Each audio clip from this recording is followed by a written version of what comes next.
Hi అండి, నమస్కారం. ఎలా ఉన్నారు? బాగున్నారా? ఇన్షాల్లా మీరు బాగుండాలి. విషయం ఏమంటే, కువైట్లో ఎవరికన్నా బంగినపల్లి మామిడికాయలు తినాలనిపిస్తే ఏం చేయాలి? గ్రాండ్ ఐపర్ కన్నా లూలు కన్నా వెళ్ళి కొనుక్కు తినాలి. అబ్బా మాకు తెలియదేంటి విషయం, నువ్వు చెప్పాలేంటి అదవ సోది అనిపించింది కదా. తప్పదు మరి.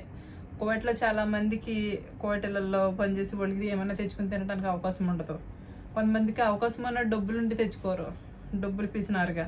ఏదో డబ్బు ఇవ్వాలంటుంది, రేపు పొద్దున పోద్ది. ఆరోగ్యం ఈరోజు రేపు ఒకేలాగా ఉండదు. అవకాశం ఉన్నప్పుడు తెచ్చుకుని తినండి, ఆరోగ్యాన్ని కాపాడుకోండి. బాగుంటేనే కష్టపడగలుగుతాం, బతుకు జట్కా బండిని ఏడ్చగలుగుతాం. ఇంకా అసలు విషయంలోకి వెళ్తే కనుక, వేసవిలో సీజన్లో వచ్చిన పండు ఏదన్నా ఉందంటే రారాజు పళ్ళల్లో మామిడి పండే. మామిడి పండు వల్ల శరీరం డిహైడ్రేషన్కి గురి కాకుండా వేసవిలో వచ్చిన కొన్ని రోగాలకి నిరోధక శక్తి ఉందని డాక్టర్లు చెప్తారు.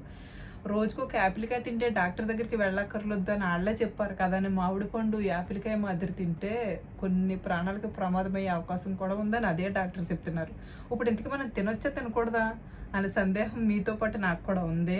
అయితే తగుమాత్రంగా తిందాం, తప్పేముంది. ఏదైనా మితిమించి చేసిన పనులు ఏదైనా ప్రాణాలకి హామ్ కల్పిస్తాయి. అది తిండి అవని, ప్రేమ అవని, డబ్బైనా, స్నేహమైనా, ఏదైనా సరే తగు మోతాదులో తీసుకున్నప్పుడు ప్రతిదీ మనకు ఉపయోగం అనేసి చెప్పుకోవచ్చు. కాబట్టి మామిడి పళ్ళు అందుబాటులో ఉంటే కొనుక్కు తినండి. మేమైతే కొనుక్కు తెచ్చుకున్నాం, బాగున్నాయి, చాలా బాగుంది. అంటే అదే అనమాట, అది విషయం.